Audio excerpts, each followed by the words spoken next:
Hey guys, this is Phoenix back here with another video. This one is going to be basic miniature painting. I know it's a departure from my usual content, but I don't really have a usual content. Anyway, what you're going to want starting out is, of course, you're going to want a miniature along with something to hold it with. I have this paint capsule with water filled inside, along with some blue sticky stuff on the top, so that way it stays on there sturdy. See? Does not go anywhere. Alright, the next thing you're going to want is a paint palette to hold all your paints once you pour them out. You're also going to want a paper towel along with a plastic cup filled with water. Make sure it's one you don't really care about because it's going to get dirty. I use a disposable one. The next thing you're going to want is paint brushes like this medium one, this big one, this smaller one for finer details, this big one for shades, which we'll get to later, and this really big one for other stuff like basing.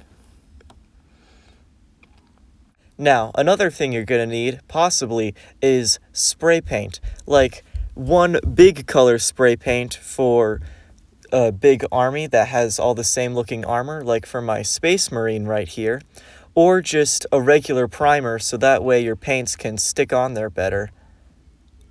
This is the primer I used, and so far it has really helped with a bunch of miniatures and stuff. And this is going to be the spray paint I'm using for my Space Marine. Oh, by the way, you're also going to want a bunch of other paints along with maybe some shades, just in case you want to do some really cool stuff. You're also going to want, if it's a color of the same armor, color as the same color as the spray paint, so that way you can cover up the mistakes you made. You're also going to want a good source of light. I have this magnifying glass thing here. You don't need it, but it is really helpful at times. The light is also very important, just to get all the detail in. And now, let's go head outside and do some spray painting. When you start spray painting, you're going to want to make sure it's the right temperature, about 59 to 77 degrees Fahrenheit. The next thing you're going to want is a glove or an arm covering and stuff that is disposable, so when you spray paint your miniature, you don't get any on yourself. Now, the two things you're going to need is your spray paint, of course, and your miniature on the handle and stuff. Now, let's take the cap off. And be sure to give it a good shake so that way it is all stirred thoroughly.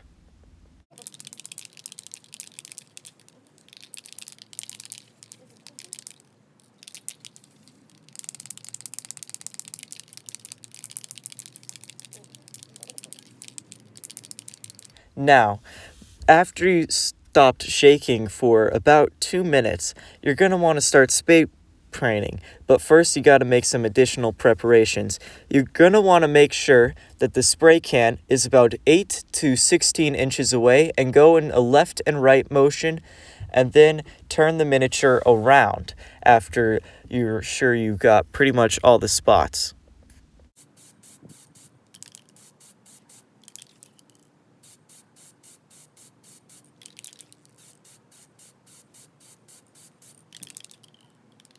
After you've done that, be sure to check any areas that you are sure you might not have gotten, and then spray paint those so you can have a good base paint.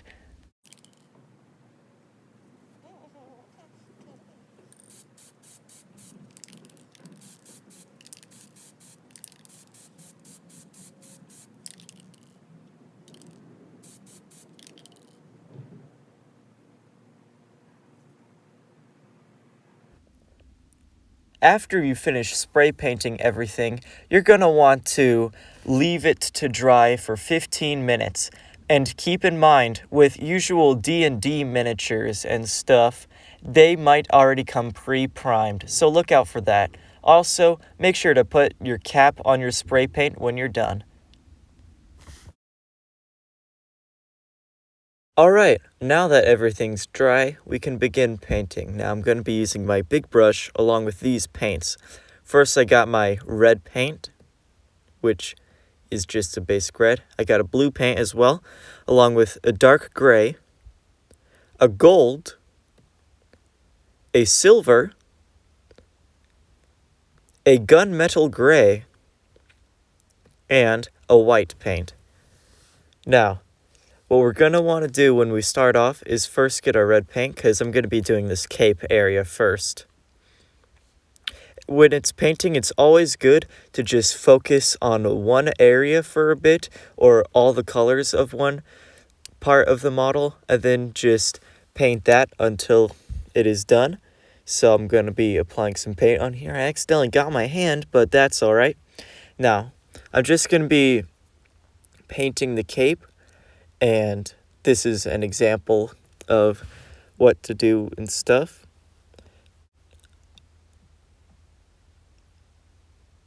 Alright, now, when you want to switch paints, what you're going to want to do is kind of wash out the brush so they don't mix. So you're going to use that cup of water you got and stir it really good. Make sure to get all that water off. And then you're going to twist it onto your paper towel to dry it as well, along with getting the brush to a point. I use the paper towel to kind of like fold it on top of it as a better way. Sometimes I use my hand as well for more precision, but you can do what you want. Alright, now it is time for some of the silver paint.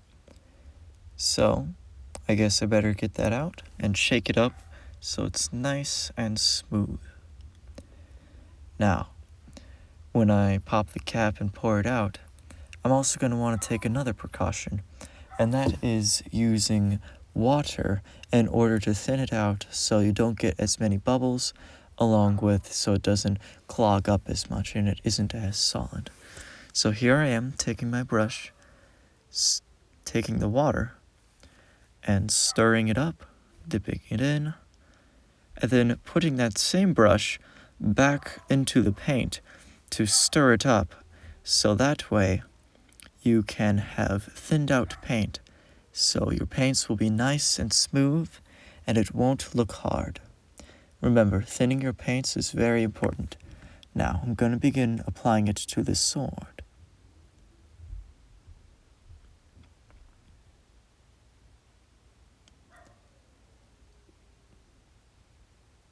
Now I have applied it to the sword, and remember to use 2 or 3 layers just about.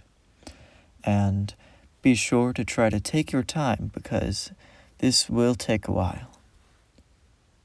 Now, metallic paint can take a little while longer to dry, so in the meantime I'm going to get out my dark gray paint so I can do that while I'm waiting for the metallic silver paint to dry.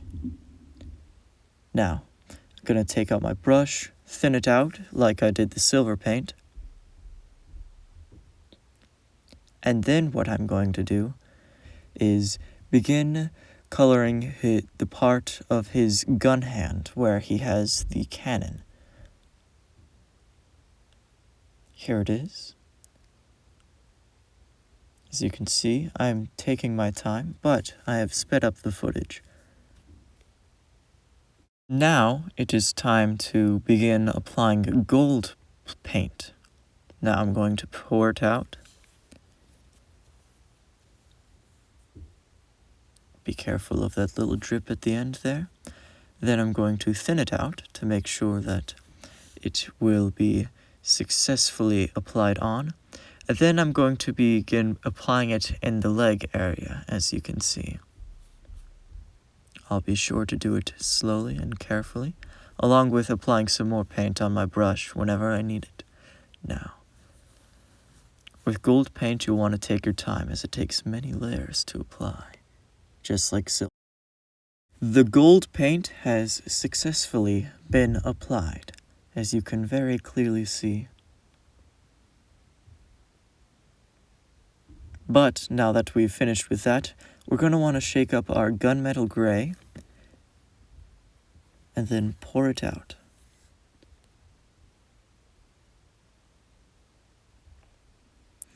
After we poured it out, I'm going to begin painting it on the magazine of the gun hand, as you can very clearly see there.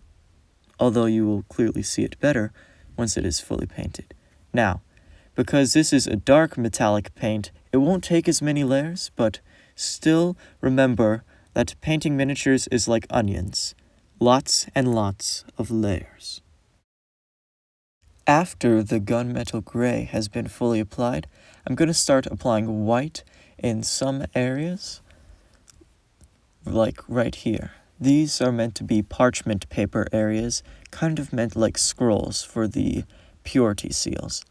Now, shake up the white really well, because white paint is really difficult to work with, as it needs to be thinned and shaken up really well, along with mistakes on it being very clearly seen.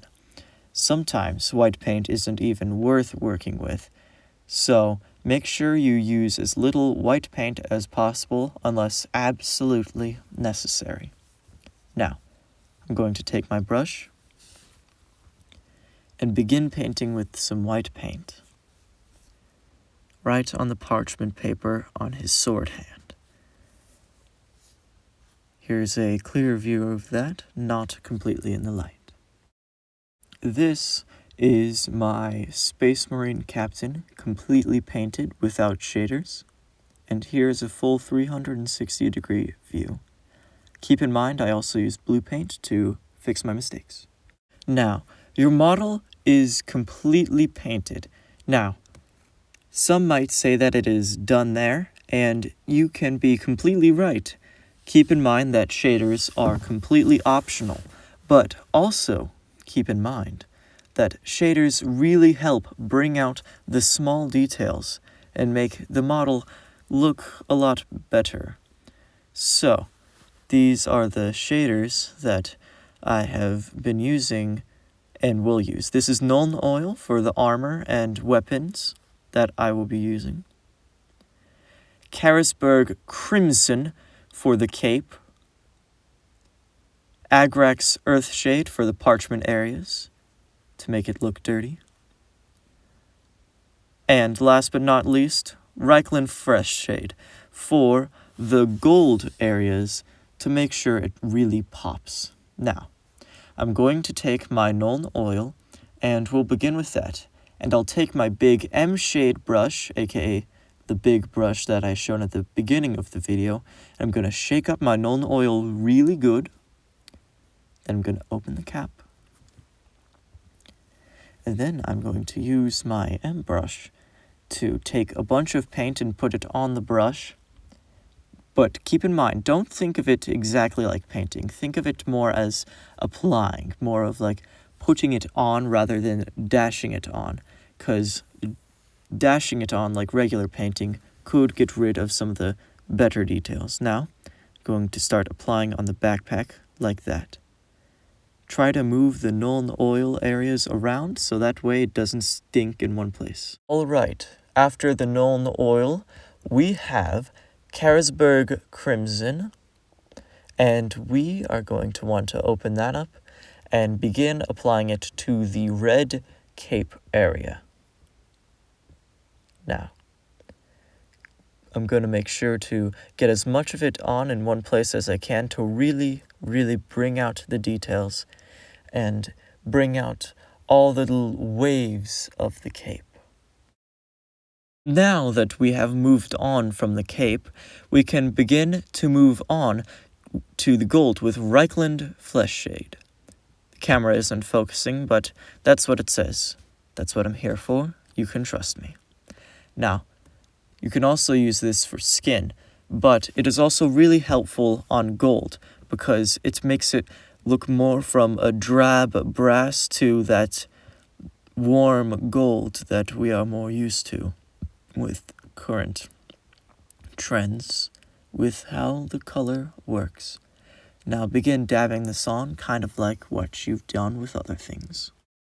After we've finished the gold areas, we're going to move on with Agrax Earthshade and apply it on the white areas to make it look more like dirty parchment or like an old scroll. Now I'm going to be using a smaller, but the large brush I showed at the beginning of the video, just so I can have that little bit more extra detail, so that way it does not cramp my style with the other shades. Now, I'm going to begin applying this slowly, and be sure to get a lot of the shade paint onto your brush when doing shades. And this is the completed model with the shaders. Now, keep in mind as I rotate this, that your model does not need to be a Space Marine for this type of style to work, or even have different colors. It can just work the same way. Now, we can move on to the basing. And what I usually do is just kind of have a black base right over the rim, but where the miniature is standing, as I am poking here. There are some more complex ways to do it, but this is a very basic painting tutorial, and I might make a video on it later. Now I'm going to be shaking up some black paint. I use a black gloss to kind of make it look reflection-y. It looks cool, as I think, but it also makes it look like an empty void to make it look more like it could fit anywhere. Now, I'm going to take off the cap and pour it into one of the spots here. And now, I'm going to use that really big brush that I showed at the beginning of the video, and maybe that smaller brush for finer details that I can't get with the bigger one. But anyway, here is the bigger one I used with the wider brush. Now I'm going to dip that in, as you can see here, and I'm going to start putting it right on the top, right where the model is standing. Here's a more overhead view, because you might have a more difficult time seeing. Now, time to do the base. Anyway guys, that was my tutorial on how to completely paint a miniature. Now, most of this isn't required, but it helps out a lot, especially with the shades and stuff. But always remember when painting miniatures that it will always look good and that they're always worse than what you are doing.